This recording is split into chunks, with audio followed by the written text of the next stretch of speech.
don't know exactly how your mind works, but I'll give you a little bit of insight into mine. It can go down some rabbit holes. I like to look on my phone every now and then and find information.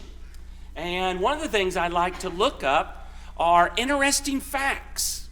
Sometimes I jot those things down because I think somewhere along the line I might be able to use that as an illustration in a lesson. That's interesting to me. Well, today I was looking and I came across this interesting fact. It said, before the Civil War, some psychiatrists diagnosed slaves with what they called drapetomania. Drapetomania. I'd never heard of that. Has anybody here heard of that? Drapetomania. Well, that got my mind working, thinking about different kinds of manias. Do you know that there are hundreds of them? Now, some of them, a few of them, we might be familiar with. For instance, if I mention pyromania, you got it, don't you? That's someone that likes to play with fire, all right? Kleptomania, that's someone who likes to steal things. How about egomania? Well, that's someone who has an irrational, self-centered attitude or self-worship. How about this one? Bibliomania. Doesn't have to do with the Bible. I guess it could, but that is a craze for books or reading. Some of you might even have this one, clinomania. That is an excessive desire to stay in bed. That hits me about every Saturday. How about this one, squandermania? I accuse Tammy of having this. It's an irrational propensity for spending money. Here's another one. It was called anacotilomania.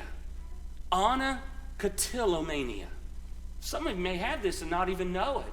This is a compulsive picking of the fingernails.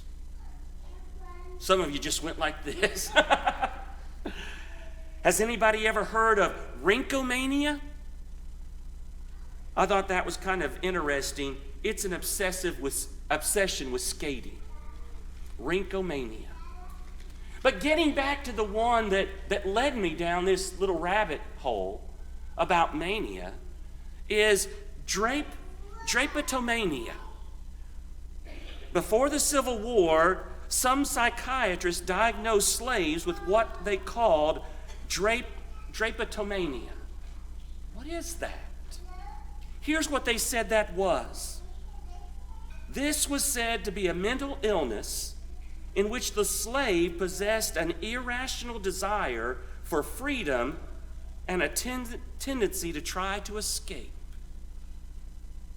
They called that a mania. I call that being human. They wanted to be free. And so they were looking for those opportunities. But there were some psychiatrists who diagnosed them with this. Now today, this drapetomania is said to be an intense desire to run away from home. But back before the Civil War, they were saying that there were these slaves, the ones that wanted freedom, they had a mental illness. No, they wanted to be free.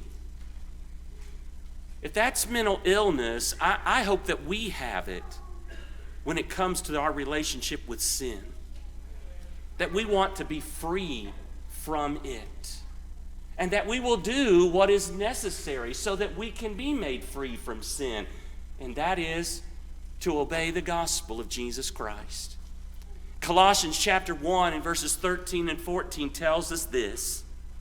Who hath delivered us from the power of darkness and hath translated us into the kingdom of his dear Son, in whom we have redemption through his blood, even the forgiveness of sins.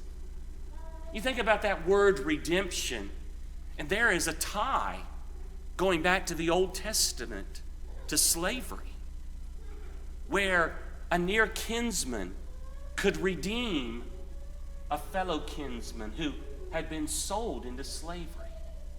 They could pay the price for them so that they could be set free. And that's exactly what Jesus has done for us. I think they might have been a little off back before the Civil War when they said Drapetomania was some kind of illness because people wanted freedom. If that's mental illness, I hope we have some of that tonight when it comes to wanting the desire to want to be free from sin. And so tonight, if you're here and you're not yet a child of God, we want to encourage you to come to Him and put on Christ in baptism for the forgiveness of your sins. The Lord will add you to His church. And if you are here as one who has obeyed, but you've fallen away and you need to come back, we want to pray with you and for you. Friend, if you need to respond for any reason, please come. And let that desire be known as together we stand and as we sing.